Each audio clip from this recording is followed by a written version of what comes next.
भाइयों और बहनों, राष्ट्रपति जी ने आपातकाल की घोषणा की है।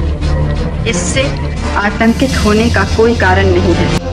ये था कि 1971 में चुनाव हुए, बांग्लादेश वाला युद्ध था, उस साल चुनाव हुए, इंदिरा गांधी चुनाव जीत के रायबरेली सीट से इंदिरा गांधी चुनाव जीतते हैं। राजनारायण सामने लड़ रहे थे। सामने चुनाव कौन लड़ रहे थे? और राजनारायण ने कोर्ट में केस किया और राजनारायण ने यह कहा कि इंदिरा गांधी ने चुनाव में सरकारी मशीनरी का दुरुपयोग किया है। किसका दुरुपयोग किया है? सरकारी मशीनरी का दुरुपयोग। आप यूं समझ लीजिए इस बात को, अशोक गहलोत राजस्थान के सीएम है और अशोक गहलोत मान लो चुनाव लड़ेंगे एमएलए का सरदारपुरा से चुनाव लड़ते हैं, सरदारपुरा से चुनाव लड़ेंगे तो प्रचार होगा। प्रचार करने के लिए जो जीप जा रही है उनमें एक जीप सरकारी है। एक जीप क्या है? आप सरकारी जीप यूज में नहीं ले सकते। आप चुनाव लड़ने वाले हो तो भाई अपनी खुद की जीप लाओ। और इंदिरा गांधी के चुनाव में प्रधानमंत्री थी यार इंदिरा गांधी पहले से, तो कुछ सरकारी जीपें घूम गई और राजनारायण ने कहा कि जा देख लो साहब, यहाँ पे सरकारी जीपें घूमी थी, सरकारी जो धन है उसका क्या किया गया, यहाँ पे दुरुपयोग किया गया। इसलिए कोर्ट में जब मामला गया, इलाहाबाद में लोअर कोर्ट के जज हुआ करते जगमोहन सिन्हा, क्या नाम था, और जगमोहन सिन्हा डिसीजन सुनाया कि इंदिरा गांधी को चुनाव में हारा हुआ घोषित किया जाता है। इंदिरा गांधी के चुनाव को इलीगल घोषित किया जाता है, इसलिए इंदिरा गांधी सांसद नहीं है। पर उन्होंने जजमेंट का अगला हिस्सा बोला, लेकिन इंदिरा गांधी अपने पद पर बनी रह सकती है, प्रधानमंत्री बनी रह सकती है, प्रधानमंत्री से इस्तीफा देने की उनको आवश्यकता नहीं, पर वो सांसद नहीं। इसका मतलब था कि इंदिरा गांधी इस पद से इस्तीफा दो सांसद से और वापस चुनावों के अंदर जाओ और वापस चुनाव में जाके जीत के आओ। 6 महीने रह सकते, 6 महीने बाद तो हटना पड़ेगा आपको किसी ना किसी एक हाउस का मेंबर तो बनना पड़ेगा।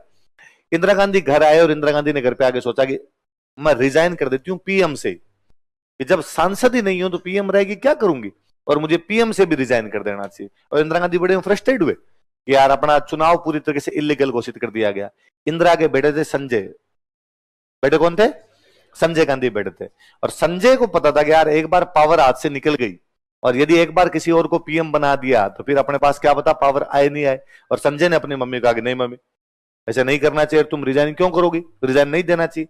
एक मतलब कोर्ट का फैसला ये बताएगा कि इंदिरा को पीएम रहना है या नहीं रहना है, मतलब थप्पा नहीं लगेगा तारा सिंह पाकिस्तान नहीं जाएगा, मतलब ये बताएंगे क्या करना है क्या नहीं करना। अपने हैं पीएम है, आपको इस्तीफा देने की आवश्यकता नहीं है। इंदिरा ने कहा कि नहीं संजय, मैं पूरा मन बना चुकी हूं और मैं मेरा रिजाइन करूंगी।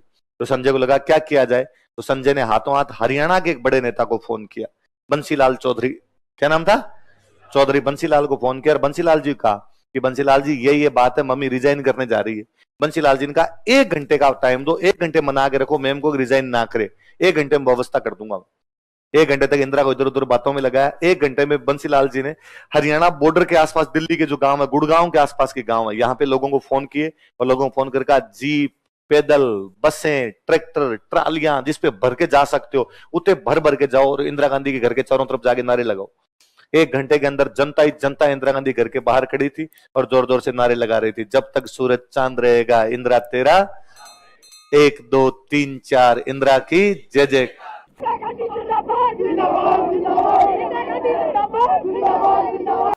और संजय ने जाके इंदिरा गांधी कहा कि यह है, एक कोर्ट नहीं बताएगा कि इंदिरा पीएम है कि नहीं है, जनता बताएगी। मम्मी तुम जनता के दिलों में राज करती हो और हमें रिजाइन करने की कोई भी आवश्यकता नहीं। ठीक है, इंदिरा ने कहा रिजाइन नहीं करेंगे। तो यदि आप रिजाइन नहीं करोगे तो क्या करोगे?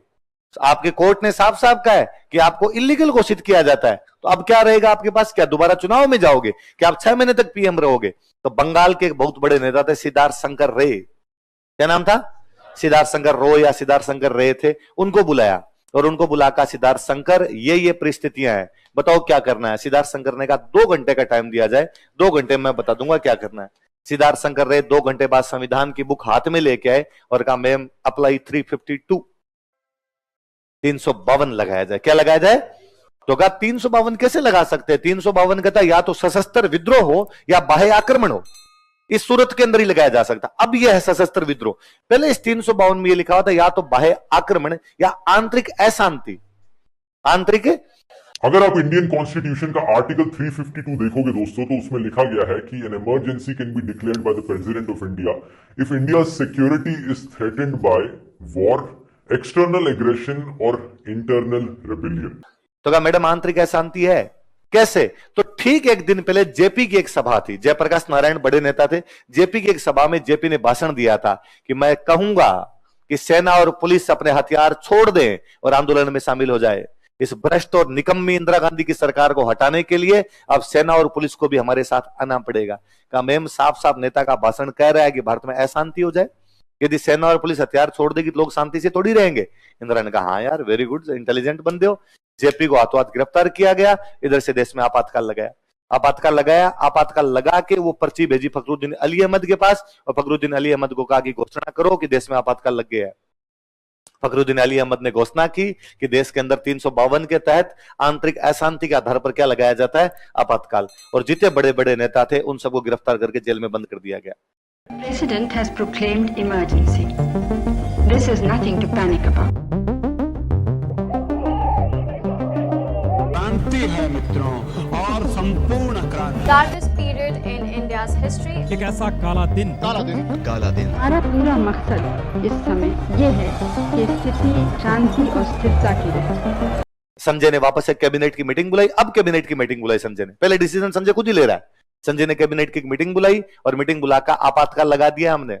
लोग कहते हैं मंत्री परिषद की सिफारिश पर, केवल संजय की सिफारिश पर, है ना। मंत्री परिषद की मीटिंग बुलाई और कहा आपातकाल लग गया है। और सूचना प्रसारण मंत्री कौन है भाई तुम में से? तो सूचना प्रसारण मंत्री थे इंद्र कुमार गुजराल। कौन थे? और इंद्र कुमार गुजराल को कहा कि गुजराल साहब अभी के अभी सारे प्रेस, सारे अखबार, सारी मीडिया, सारी प्रिंट मीडिया, सारी टीवी, सबको कहा जाए खबर केवल वही दिखाई जाएगी जो हम चाहेंगे।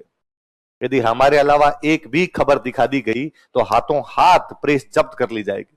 इंद्र कुमार गुजराल ने कहा कि आर्टिकल 19 कहता है फ्रीडम ऑफ एक्सप्रेशन, और ये फ्रीडम ऑफ एक्सप्रेशन का उल्लंघन है। मीडिया की स्वतंत्रता जरूरी है। संजय ने थप्पड़ मारूंगा, बकवास करते हो, मीडिया की स्वतंत्रता मुझे सिखाओगे तुम? इंद्र कुमार गुजराल ने कहा कि मैं इस पद पर हूं तो मैं ये काम नहीं करूंगा, मैं मीडिया को बैन नहीं करूंगा। तमाए हुए संजय वापस अंदर गए। अंदर जाके फिर बंसीलाल जी को फोन किया कि बंसीलाल जी इंद्र कुमार गुजराल नहीं मान रहा, वो जो मैं कह रहा हूं नहीं कर रहा। बंसीलाल ने कहा धक्के मार के बाहर निकाला जाए। इंद्र कुमार गुजराल के कपड़े फाड़ के धक्के मार के बाहर निकाला गया। हाथों हाथ नया सूचना प्रसारण मंत्री वहीं पर बनाए गए विद्याचरण शुक्ल, और विद्याचरण शुक्ल ने घोषणा की कि भारत के अंदर मीडिया पूरी प्रकार से बैन किया जाता है।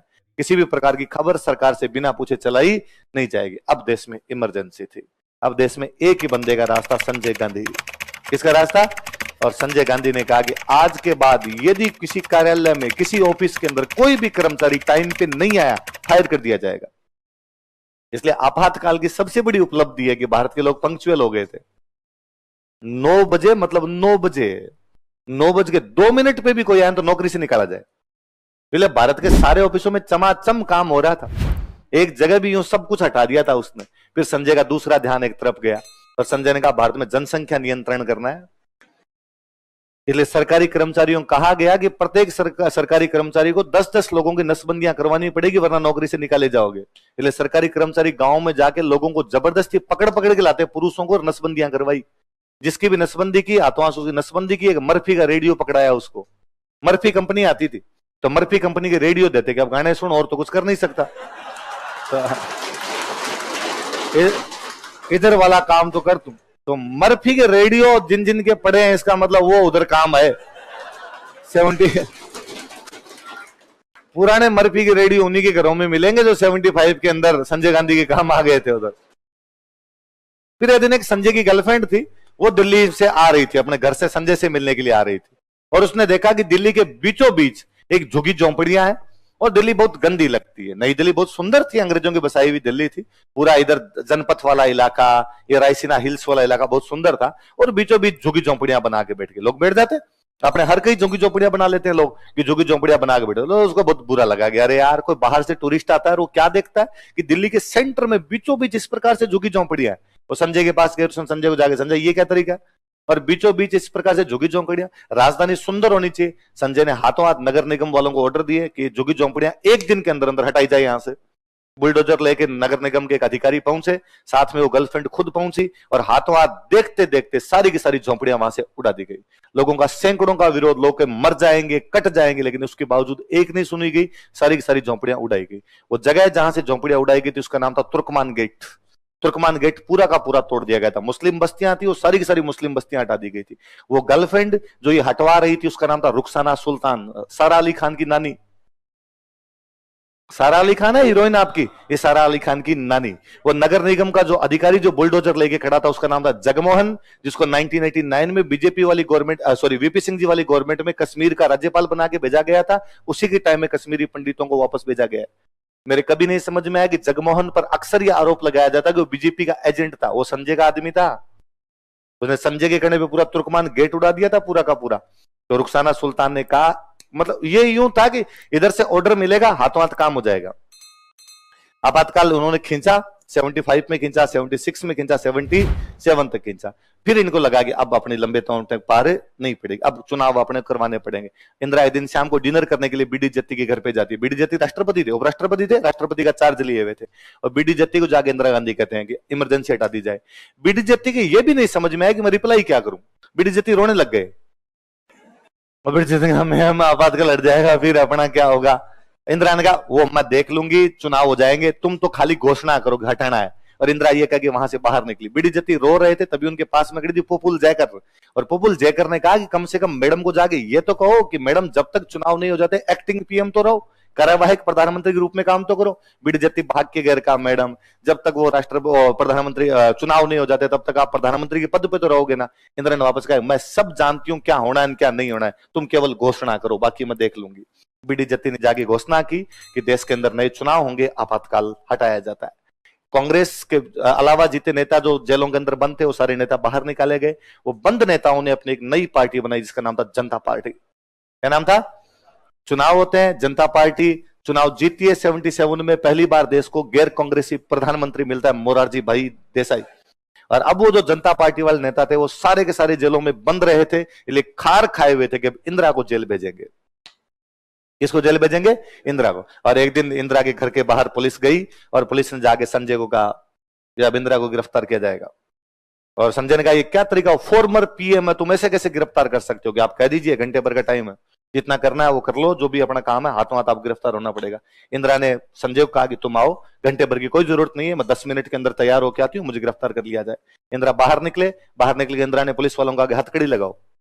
पुलिस वालों ने कहा कि नहीं मैम कोई जरूरी नहीं, हथकड़ी उनके लगाई जाती है जो भाग सकते हैं, आप फॉर्मर पीएम आपके हथकड़ी। इंदिरा ने कहा नो, अपराधी अपराधी होता है, यदि तुम्हें लगता है मैं अपराधी हूं तो मेरी हथकड़ी लगाई जाए।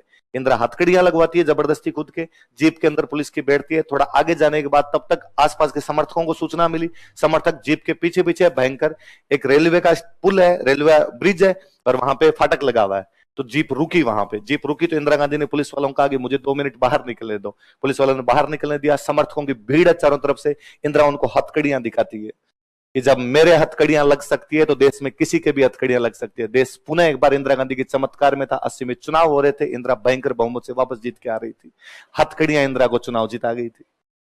तो इंदिरा से चालाक राजनेता नहीं हुआ भारत के अंदर को, वो बेच के खा जाए ऐसी राजनेता थी, सब हथकड़ियां दिखा के जीत गई थी।